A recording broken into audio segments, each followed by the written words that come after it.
Have you ever caught yourself saying, once I get this job, then I'll feel calm, or when life finally slows down, I'll have peace? And yet, the job comes, life slows down briefly, and peace still feels just out of reach. Why does serenity always seem tied to the next milestone, the next condition, the next if only? Welcome back to the channel. Today we're tackling one of the most universal struggles of modern life: cultivating unshakable inner peace when everything around you feels chaotic. Spoiler alert, peace isn't waiting for you out there. It's something you build moment by moment within. And once you find it, no storm, personal, professional, or global, can take it away. Let us start with the illusion of external control. Most of us are conditioned to believe peace comes from circumstances. Enough money, stable relationships, good health, or the perfect environment. We imagine that if the world just cooperates, we'll finally breathe easy. But the truth is, external events are neutral until we assign them meaning.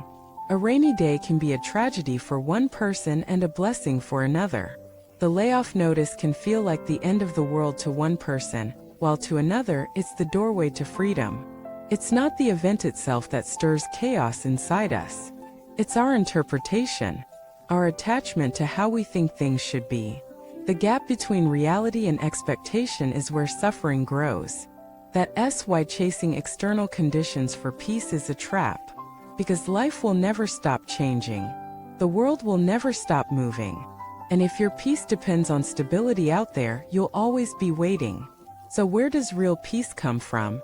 The power of the present moment. Imagine this. You're in the middle of a stressful situation. Emails are piling up, your phone is buzzing, and your mind is racing. What if, in that very moment, you paused, took a breath, felt your feet on the ground, listened to the sound in the room, and reminded yourself, I am here, right now, and in this exact second I am okay. That's the power of presence. You don't need a 30-minute meditation cushion session to anchor yourself. You need micro moments, tiny pauses throughout the day where you bring your awareness back from the endless spiral of past regrets and future fears into the only place peace can live, the present. Try this exercise. 3 times today, stop and notice one thing you can see, one thing you can hear, and one thing you can feel. That's it. In less than 60 seconds, you've brought your attention home. Do this consistently, and you'll train your nervous system to default toward calm rather than chaos. This is how resilience is built. Not in grand gestures, but in repeated returns to now. But presence alone isn't enough if your inner dialogue is sabotaging you. This brings us to reframing your inner narrative. Most of our unrest doesn't come from reality, but from the stories we tell ourselves about reality. Catastrophizing this will ruin everything. Comparison, everyone else is doing better than me. Perfectionism, I can't rest until it's flawless. These thought patterns rob us of peace before life even gets a chance to. The key is cultivating an inner observer. Instead of becoming your thoughts, practice noticing them. When the mind screams, "This is a disaster," pause and ask, is that true? Or is that just a thought? By creating space between awareness and thought, you disarm the chaos. You move from reactivity to clarity. Here's a simple practice. The next time your mind spins a stressful story, add this phrase to the end. I am having the thought that, for example, instead of I'm failing, say I am having the thought that I'm failing. Immediately, you recognize the thought as just that, a passing cloud, not the entire sky. Now let us expand your toolkit.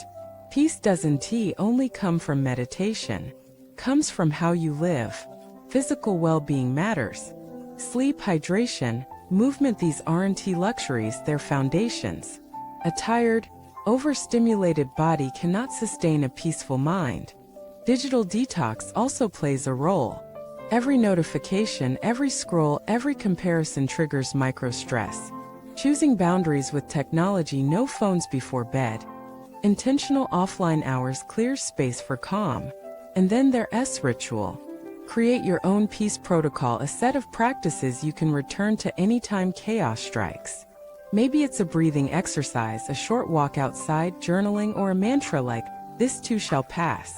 Having a protocol transforms peace from an abstract wish into a practical, repeatable skill. But the most profound shift comes when you begin to see challenges not as threats to peace, but as invitations to deepen it. Imagine each difficulty as a weight at the gym. First it feels heavy, it hurts, but over time that resistance builds strength. In the same way, life's struggles are training grounds. Every stressful moment is an opportunity to practice returning to presence, reframing your story, and engaging your peace protocol. The long-term result? Less reactivity, more clarity, a steadier mind, a heart that remains open, even when tested, and a joy that doesn't depend on perfect conditions, but flows from within. Inner peace is not a destination. It's a continuous practice, a choice available in every moment. And the more you choose it, the stronger it becomes.